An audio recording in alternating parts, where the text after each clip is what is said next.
Zero divisor को थोड़ा सा रिव्यू करते हैं कि अगर कोई कम्यूटेटिव रिंग है और एक कोई नॉन जीरो एलिमेंट ए है, ये इसको हम जीरो डिवाइजर कहेंगे अगर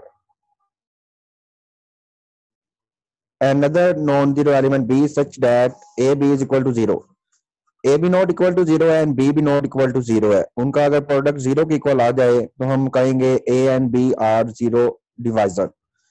अगर हमारे पास जैसे इसको डेफिनेशन को हम इस तरह भी कर सकते हैं, let two non zero element of a ring R is called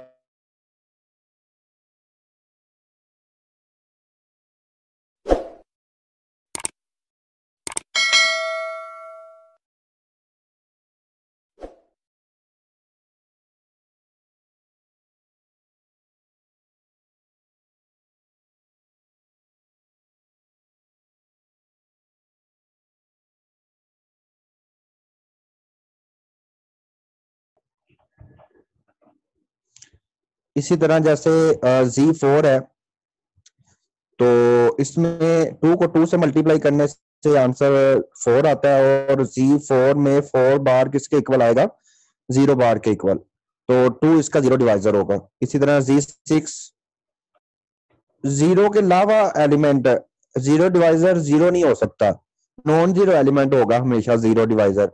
Z6 में कौन कौन से जीरो डिवाइजर होंगे, टू को थ्री से मल्टीप्लाई करें आंसर 6 आ जाएगा, थ्री को फोर से मल्टीप्लाई करें आंसर 12 आ जाएगा और जीरो के इक्वल है, और 6 भी जीरो के इक्वल है।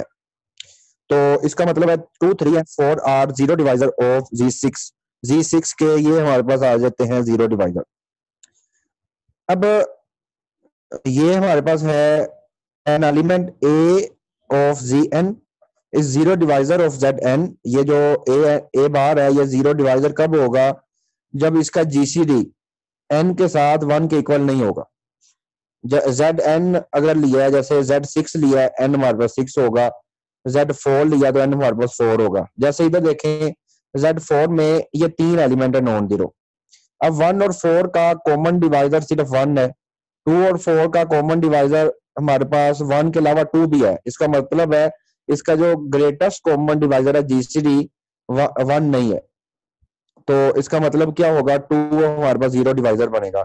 और 3 और 4 का कॉमन डिवाइजर 1 ही है, 3 और 4 को जो कॉमन नंबर डिवाइड करता है वो सिर्फ 1 है, 1 के अलावा कोई नहीं है।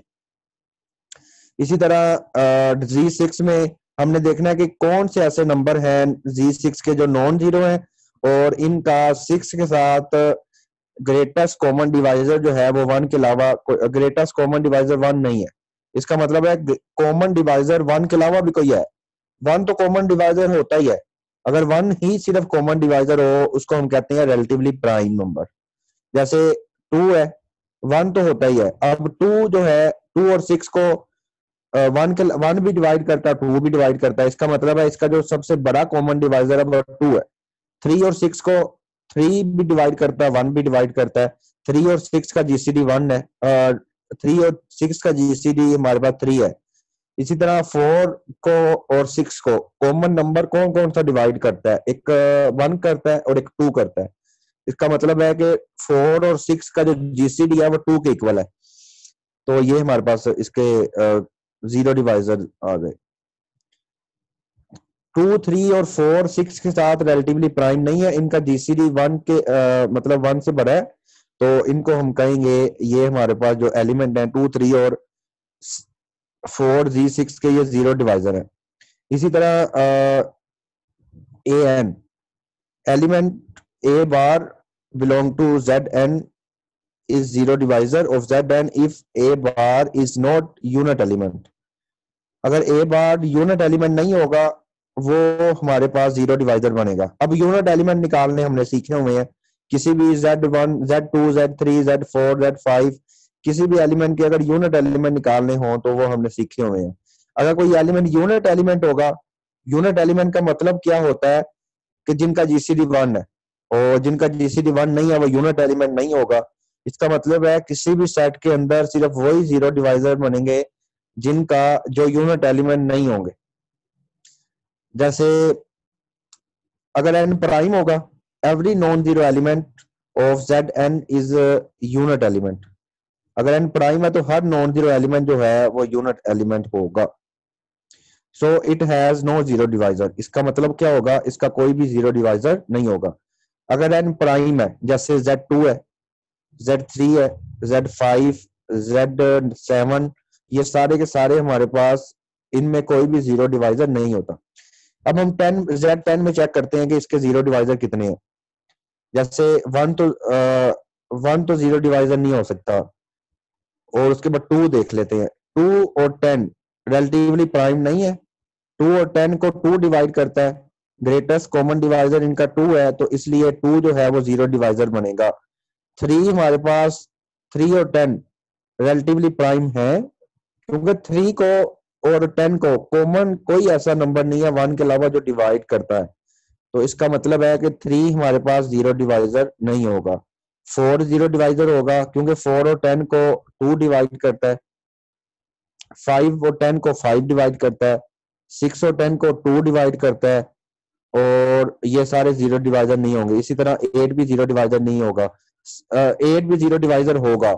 7 भी जीरो डिवाइजर नहीं होगा, क्योंकि 7 और 10 को सिर्फ 1 डिवाइड करता है। 1 के अलावा कोई भी नंबर कॉमन डिवाइजर नहीं है इनका।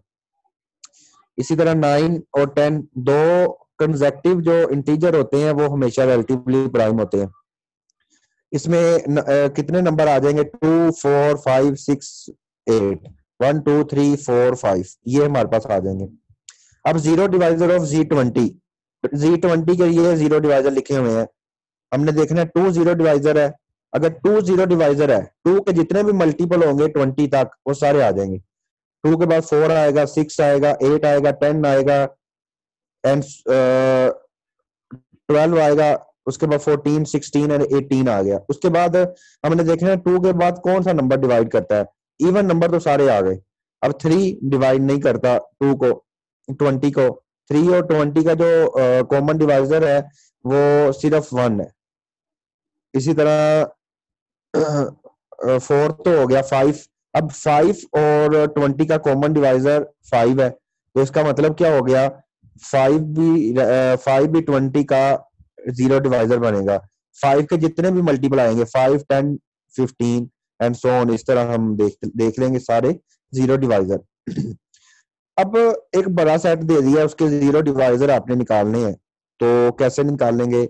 उसका जो फॉर्मूला है, नंबर ऑफ जीरो डिवाइजर, अगर आपको ये पता लग जाए इस सेट के अंदर इतने जीरो डिवाइजर आते हैं, तो आप इजीली उसके बाद में कैलकुलेट करना आसान होता है। अगर आप सारे निकाल भी लोग गिन के, आपको पता लग जाएगा इसके इतने बनते हैं, इतने निकल आए हैं, बाकी इतने रहते हैं। वो फिर आपको डाउट जो है ना वो आपका क्लियर हो जाएगा। जो नंबर ऑफ जीरो डिवाइजर का फॉर्मूला है वो ये बनता है n-1 minus five of n। अब फाइव ऑफ n क्या है, ये हमारे पास, इसको हम कहते हैं आइलर फाइव फंक्शन। अब आइलर फाइव फंक्शन कैसे निकालते हैं इसको हम देख लेते हैं। तो आइलर फाइव फंक्शन हमारे पास इस तरह है कि अगर n कोई भी इंटीजर है हमारे पास, अब इंटीजर को हम प्राइम फैक्टराइजेशन कर सकते हैं। जैसे n को इस तरह लिख लिया, p1 n की पावर p1 की पावर n1, p2 की power n2 and so on, pr की पावर nr, और ये सारे p जो है वो सारे प्राइम नंबर हैं। इन पे जब फाइव ऑपरेट करेंगे तो जितने प्राइम नंबर हैं, प्राइम की पावर्स हैं, इन सब पे लहदा फाइव आ जाएगा। ये आ जाएगा फाइव ऑफ p1 की power n1, five of p2 की power n2 and so on, five of p2 की पावर n2। ये हमारे पास आ गया। अब अगर फाइव ऑपरेट होता है किसी भी आइलर फाइव फंक्शन जो है, अगर आइलर फाइव फंक्शन किसी भी प्राइम की पावर पे ऑपरेट होता है, तो कैसे लिखना है इसको, ये आ जाएगा। पहले तो p1 की पावर n1 है, p1 की पावर n1 वैसे लिखेंगे, माइनस p1 की पावर n1 माइनस 1, उस पावर में से कम करके लिख देंगे उन दोनों का डिफरेंस। ये फाइव ऑफ p2 है, तो ये आ जाएगा p2 की पावर n2 माइनस p2 की power n2 minus 1 and so on. इसी तरह जितने भी प्राइम फैक्टर बन जाए, जैसे 12 है। अब हमने देखा कि 12 के 12 के जीरो डिवाइजर हम बाद में निकाल लेते हैं, पहले हम देख लेते हैं कि इसके जीरो डिवाइजर होते कितने हैं आइलर फाइव फंक्शन की मदद से। अब आइलर 5 फंक्शन पहले निकाल लेंगे, 5 ऑफ 12। तो 12 को हम लिख सकते हैं ना 2 की पावर 2 4 मल्टीप्लाई बाई 3, 2 की पावर 2 इंटू 3, ये इसकी प्राइजेशन है। तो ये आ जाएगा 2 की पावर 2 मल्टीप्लाई बाई 3। तो 5 ऑफ 2 की पावर 2 मल्टीप्लाई बाई 5 ऑफ 3। तो अब ये प्राइम की पावर है। अब कैसे लिखते हैं, जैसे अगर 5 ये हमने बनाया था, अगर 5 की पावर है P1 की पावर N1, पहले P1 की पावर N1 वैसे लिखेंगे माइनस P1 की पावर N1 - 1। ये हमारे पास अब है 2 की पावर 2, 2 की पावर 2 वैसे लिखेंगे माइनस 2 की पावर 2 में से कम कर देंगे, पावर 2 की पावर 1 आ जाएगी। इसी तरह ये 5 की पावर 1, सॉरी इधर 3 के पे हम कर रहे थे, इधर 2 की पावर 2 है, तो ये वैसे ऐसे आ जाएगा 2 की पावर 2 माइनस 2 की पावर 2 - 1। इधर 3 की पावर 1 है, तो क्या आ जाएगा 3 की पावर 1 माइनस 3 की पावर 1 - 1 0। 2 की पावर 2 4 होता है, और 4 माइनस 2 की पावर 1 2 हो जाएगा, 4 प्लस 2 2 आ जाएगा। 3 की पावर 1 3, 3 की पावर 0 1, 3 - 1 2, ये आ जाएगा हमारे पास। इन दोनों को मल्टीप्लाई करेंगे तो आंसर आ जाएगा 4। तो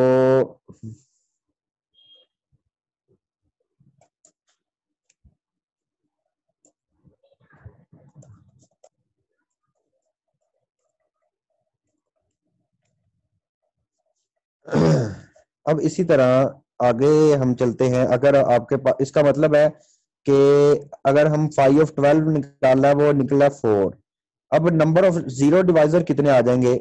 नंबर ऑफ जीरो डिवाइजर आ जाएंगे, हमने फॉर्मूला मैंने ये लिखवाया था, n - 1 माइनस 5 ऑफ n। अब n हमारे पास कितने है? 5 ऑफ 12 है, n 12 है, तो 12 - 1 11 माइनस 5 ऑफ 12। तो 5 ऑफ 12 कितना निकला? 4। इसका मतलब है Z12 के हमारे पास 7 जीरो डिवाइजर निकलेंगे। हम देख लेते हैं। ये हमारे पास आ गया Z10, जैसे ये आ गया जी हमारे पास Z12। इधर हम इसको Z12 बना लेते हैं इजीली। 1 2 3 4 5 6 7 8 9 10 और 11, ये दो नंबर आने हैं। इसको हम बना लेते हैं 10, और इससे आगे आ जाएगा आपके पास 11। ये आ गया। अब देखें, अब आप बताते जाएंगे इनमें से कौन कौन से जीरो डिवाइजर होंगे जो 12 के साथ रिलेटिवली प्राइम नहीं है। 1 तो जीरो डिवाइजर कभी भी नहीं होता। 2 जीरो डिवाइजर होगा। 2 के बाद कौन सा नंबर आएगा? 3 आएगा।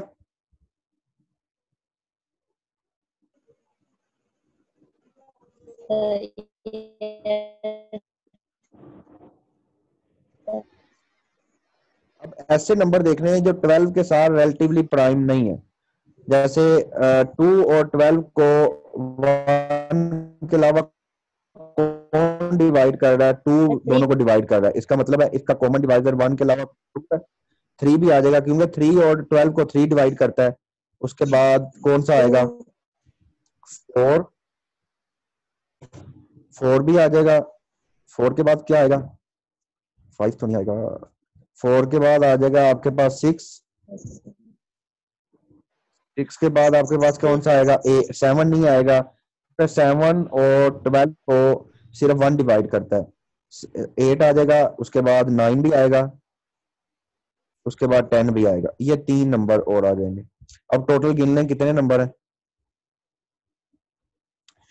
2 3 4 1 2 3 4 5 6 7 आर जीरो डिवाइजर ऑफ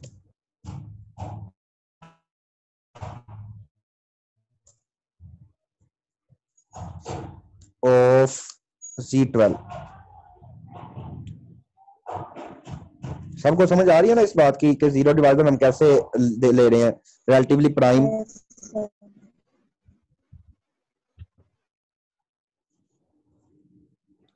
अच्छा, अब इसी तरह अगर आपके पास जैसे हमने Z20 के निकाले थे, Z20 के जीरो डिवाइजर हमारे पास कितने निकले हैं? 1 2 3 4 5 6 7 8 9 10 11।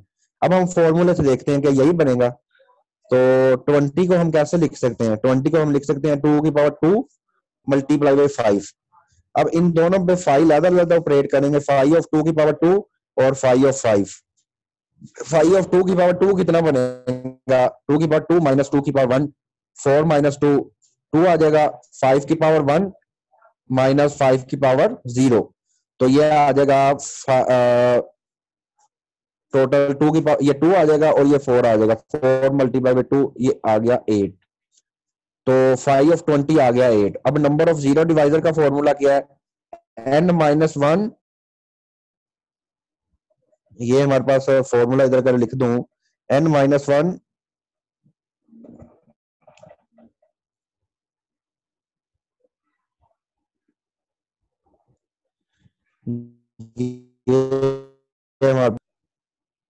माइनस 5 of n, ये आपके पास फॉर्मूला बनता है। तो अब n-1, n की जगह 20 है, 20 - 1 19, 5 of n कितना निकला 8, तो ये हमारे पास आ जाएगा 11। ठीक हो गया। ये इसी तरह अगर हम किसी बड़े नंबर के देख लें, अगर आपके पास इस तरह आ जाए, how number of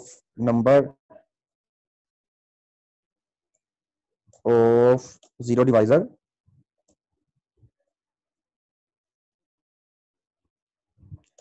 of z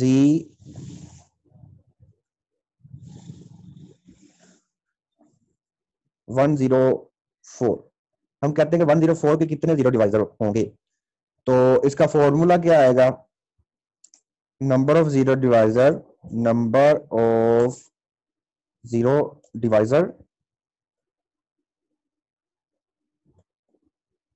of z104,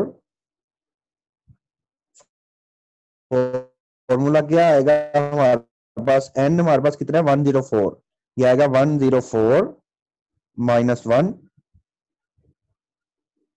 minus 5 of minus क्या लिखेंगे 104, ये आपके पास आ जाएगा। अब हमने 5 of 104 कैलकुलेट करना है। सबसे पहले तो हमें इसकी प्राइम फैक्टराइजेशन आनी चाहिए। इसकी प्राइम फैक्टराइजेशन कैसे होगी,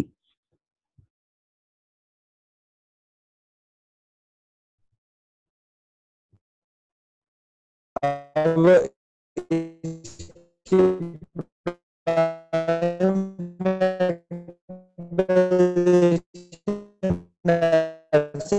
करते हैं जैसे हम सबसे 52, उसके बाद किस पे करेंगे, फिर 2 पे करेंगे, तो आ जाएगा कितना आ जाएगा 26,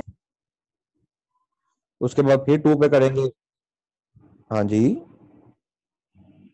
सर ठीक 26 है। नहीं आएगा, तो फिर 2 पे करेंगे, फिर आ जाएगा 13। तो ये प्राइम नंबर है। अब इन सब 104 को कैसे लिख सकते हैं, 104 को हम लिख सकते हैं 2 की पावर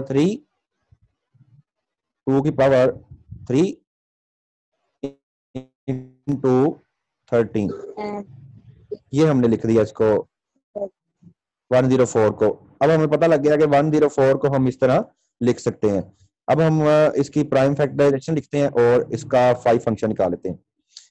इधर देखिए, अब ये हमारे पास आ गया जी, now 5 of 104, 5 of 104 which is equal to 5 of 2 की पावर 3 इंटू 13, ये आ गया। ठीक हो गया। ये किसके इक्वल आ जाएगा, ये इक्वल आ जाएगा 5 of 2 की पावर 3 लादा कर लेंगे इंटू 5 of 13 की पावर 1 है, इसको लादा कर लिया। अब जब इसको एक्सपेंड करेंगे, 5 of 2 की पावर 3 कैसे लिखेंगे, ये आएगा 2 की पावर 3 वैसे पहले लिख देंगे और माइनस 2 की पावर 3 - 1 2। इसी तरह 13 की पावर कितनी है, 13 की पावर है 1, तो पहले लिखेंगे 13 की पावर 1 और माइनस 13 की पावर 1 - 1 कितना आ जाएगा 13 की पावर 0, ये आ गया। अब 2 की पावर 3 बनता है 8 माइनस 2 की पावर 2 4, 8 माइनस 2 कितना आ गया हमारे पास? 4 आ गया जी। अब 13 की पावर 1 13 माइनस 1 12 आ गया। अब कितना बन गया हमारे पास? 48, ये आ गया 5। अब नंबर ऑफ जीरो डिवाइजर वाला फॉर्मूले में इसको पुट करें और आपका आंसर आ जाएगा।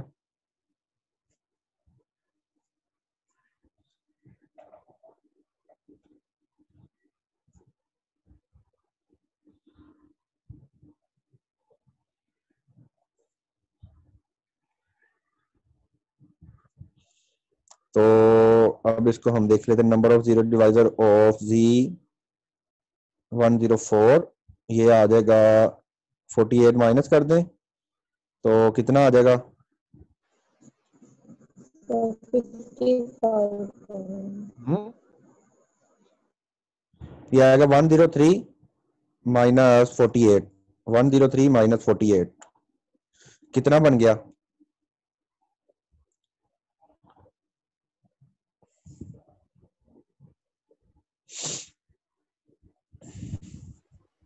55, ये आ जाएगा 55। ठीक हो गया। इसका मतलब है कि 104 के 55 जीरो डिवाइजर निकलेंगे। अब निकाल के देख लीजिएगा, ठीक है। अब आपका काम है इसको निकाल के देखने इसके 55 वाकई आते हैं कि नहीं। वैसे आएंगे, 55 ही आएंगे 100% श्योर। अब इंटेग्रल डोमेन, इंटेग्रल डोमेन क्या होता है? इंटेग्रल डोमेन का मतलब है कि अगर किसी कम्यूटेटिव रिंग हो और विद यूनिटी जिसके अंदर कोई जीरो डिवाइजर ना हो, ऐसी रिंग जिसके अंदर कोई जीरो डिवाइजर ना हो, उसको हम क्या बोलते हैं? Integral domain. एक तो वो कम्यूटेटिव रिंग विद आइडेंटिटी होनी चाहिए और उसके अंदर कोई भी जीरो डिवाइजर ना हो, या फिर a commutative ring with identity is said to be integral domain if for all a not equal to 0 and b is not equal to 0 belong to R, implies that a b is not equal to 0। हर दो non zero element को जब हम multiply करेंगे वो भी non zero ही आना चाहिए। अगर कोई दो नॉन जीरो एलिमेंट को मल्टीप्लाई करने से आंसर जीरो आ जाता है तो वो तो जीरो डिवाइजर बन जाता है। तो इंटेग्रल डोमेन का मतलब है कि उसमें कोई भी जीरो डिवाइजर नहीं होता। अब इसी तरह कमिट या फिर इस तरह भी कह सकते हैं, अ commutative ring with identity element is said to be integral domain if अगर दो एलिमेंट लें फॉर ऑल उन फॉर एनी ए बी, इधर फॉर एनी लिख दें, for any a b belong to R, if अगर इनका प्रोडक्ट जीरो के इक्वल है तो इसका मतलब होगा या तो ए जीरो होगा या बी जीरो होगा। अगर ये इंटेग्रल डोमेन है उसकी ये कंडीशन है। अब इंटेग्रल डोमेन की कंडीशन को किसी को भी हमने इंटेग्रल डोमेन प्रूव करना है थ्योरम के अंदर तो हम ये दो चीजें यूज करते हैं, या फिर करते हैं कि अगर ए भी नॉन जीरो है बी भी नॉन जीरो है, हम प्रूव कर देते हैं उनका जो प्रोडक्ट होगा वो भी नॉन जीरो होगा। या फिर ज्यादातर जो यूज की जाती है वो ये कंडीशन है, अगर दो एलिमेंट का प्रोडक्ट जीरो के इक्वल है तो हम प्रूव करते हैं या तो ए जीरो होगा या बी जीरो होगा। ठीक हो गया। जैसे सेट ऑफ इंटीजर है, ये हमारे पास इंटीग्रल डोमेन है क्योंकि अगर सेट ऑफ कोई भी दो इंटीजर ले लें, दो इंटीजर को कभी भी मल्टीप्लाई करने से आंसर जीरो तो नहीं ना आ सकता। तो ये हमारे पास जीरो डिवाइजर, इनमें कोई zero divisor, set of real, set of rational number, set of complex number, ये सारे के सारे क्या हैं? Zero divisor. और जेड पी अगर हमारे पास प्राइम है तो जेड पी हमारे पास फाइनाइट इंटीग्रल डोमेन होगी। ये सारे के सारे इनफाइनाइट रिंग्स हैं तो ये इनफाइनाइट इंटीग्रल डोमेन होगी। अब हम डिफरेंस पढ़ते हैं कि इनका जो डिफरेंस है इंटीग्रल डोमेन का, फील्ड का और रिंग का जो डिफरेंस क्या है, इनमें क्या डिफरेंट चीज है, इसको हम जरा विजुलाइज कर लेते हैं। तो सबसे पहले रिंग की हम डेफिनेशन के मुताबिक सारी चीजें लिखते हैं। अब देखें इन तीनों में R with respect to addition abelian group होना चाहिए, इसमें भी R with respect to addition abelian group होना चाहिए। अगर फील्ड है उसमें भी with respect to addition abelian group होना चाहिए। इसका मतलब है रिंग की ये पहली जो with respect to addition abelian group है, ये प्रॉपर्टी तो सेम है।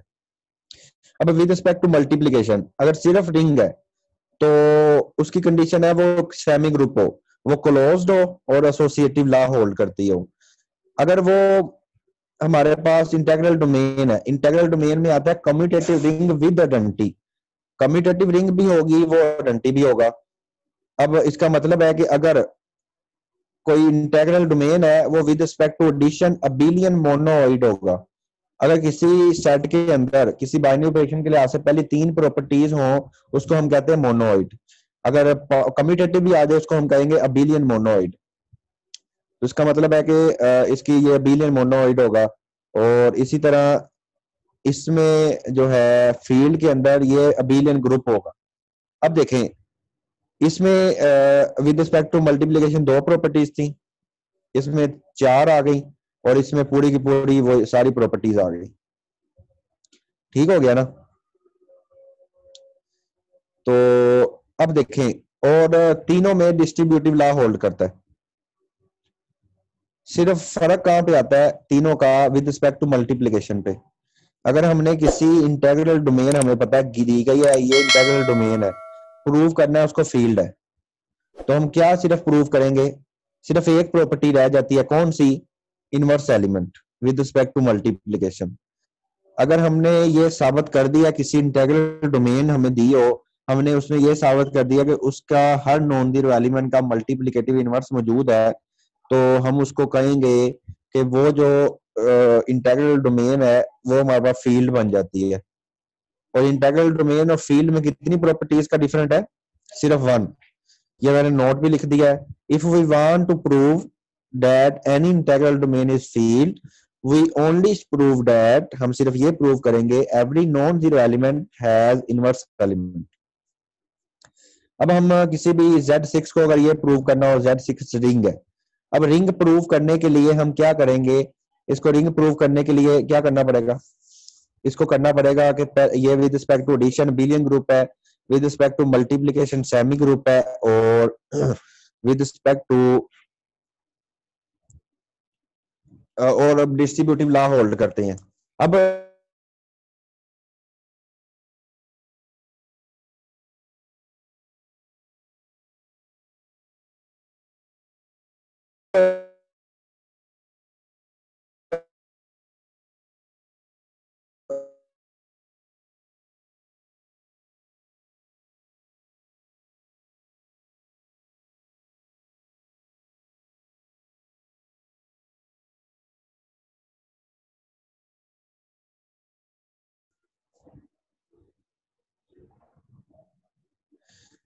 तो कैलेस टेबल हम बना के, तो वैसे बाकी जैसे हम ग्रुप में करते रहे हैं वैसे सारी प्रॉपर्टीज को हम मेंशन कर देंगे कि ये क्लोज्ड है, क्योंकि टेबल से क्लियर है कोई भी दो एलिमेंट Z6 के हों उनको ऐड करें वो भी Z6 का एलिमेंट है।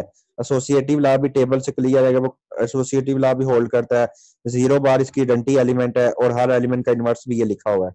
ये हम ग्रुप में सारा कर चुके हैं। और इसी तरह कम्यूटेटिव लॉ, अब इसी तरह विद रिस्पेक्ट टू मल्टीप्लीकेशन जब टेबल बनाएंगे हमें पता लगेगा कि ये वाली जो क्लोज भी है और ये वाली एसोसिएटिव भी है और इसमें आइडेंटिटी एलिमेंट भी मौजूद है, तो इसको हम कहेंगे आल्सो जी। हमने सेमी ग्रुप भी प्रूव कर दिया। सेमी ग्रुप के लिए सिर्फ हमने ये बताना है क्लोज और एसोसिएटिव है। टेबल बना के हमने कह दिया कि इस ये क्लोज भी है एसोसिएटिव भी है, लेकिन हर एलिमेंट का इनवर्स एग्जिस्ट नहीं करता। इसमें 3 का इनवर्स नहीं है।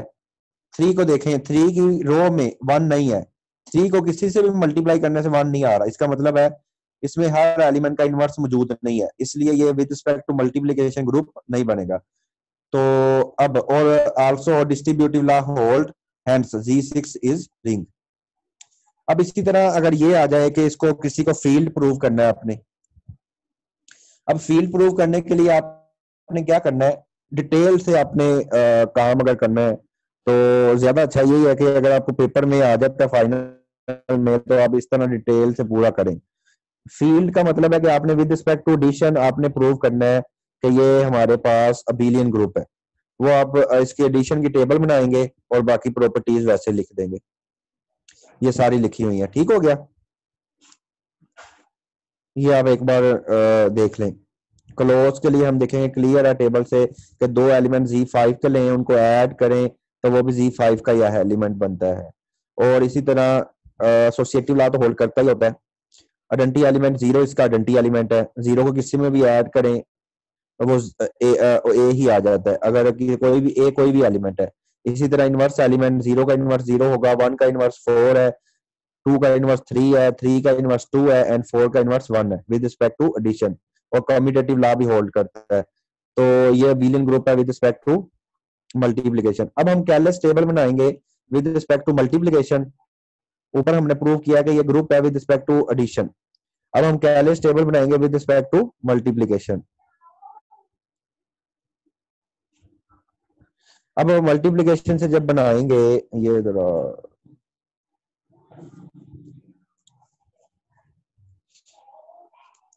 इसको जरा नीचे ले आते हैं ताकि पूरा टेबल एक ही पेज पे रहे।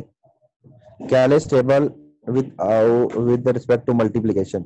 जब आपने with respect to multiplication group बनाना है तो जीरो को तो नहीं शामिल करेंगे। तो जब इसका with respect to multiplication group बनाएंगे तो टेबल बनाएंगे तो ये भी ग्रुप की सारी प्रॉपर्टीज को सेटिस्फाइड करेगा।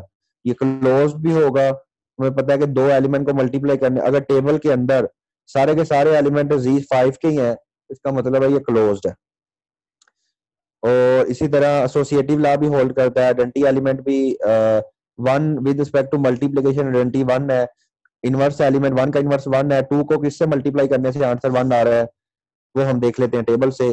टू को थ्री से मल्टीप्लाई करने से आंसर आ रहा है वन, थ्री को टू से मल्टीप्लाई करने से आंसर वन आ रहा है, फोर को फोर से मल्टीप्लाई करने से आंसर वन आ रहा है। तो ये हमारे पास इसके आइडेंटिटी एलिमेंट हो, इनवर्स एलिमेंट हो गए। कम्यूटेटिव लॉ भी होल्ड करता है, तो इसका मतलब है Z5 without zero is abelian group. ये हमने अबिलियन ग्रुप प्रूव कर दिया इसको, Z5 को विदाउट जीरो। अब डिस्ट्रीब्यूटिव लॉ भी होल्ड करते हैं। आप देख लें कोई भी तीन एलिमेंट लें तो अगर एसोसिएटिव है तो ये डिस्ट्रीब्यूटिव लॉ लाजमी होल्ड करेंगे। तो हम कह देंगे कि ये फील्ड बन गई है। ठीक हो गया? ओके यहाँ पे कोई मसला है तो पूछ लें। Sir, clear. अब इधर मैं एक पॉइंट लिख देता हूं, रिमार्क। हमारे पास कोई भी सेट होगा, ये Zn में से ZP where P is prime, where P is prime is field। अगर P प्राइम होगा तो ये ZP जो है वो लाजमी फील्ड बनेगी। जैसे Z2 है, Z3 है, Z5, Z7। तो अब आपने इसी तरह क्वेश्चन करना है आपको। मैं क्वेश्चन दे दूं, शो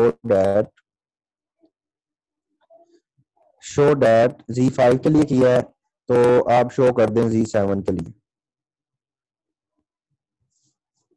आपने ये एग्जांपल हम करनी है, एग्जांपल नंबर 3 इसको कह देते हैं, show that Z5 is field. ये आपका होमवर्क, ठीक है? कर लेंगे ना ये वाला इसी तरह, इसी पैटर्न पे?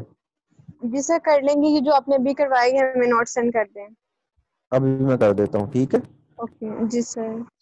आप देख लीजिएगा अच्छे तरीके से और इसको कंप्लीट कर लीजिएगा। चलें ठीक है फिर, ओके। बाकी इंशाल्लाह ताला कल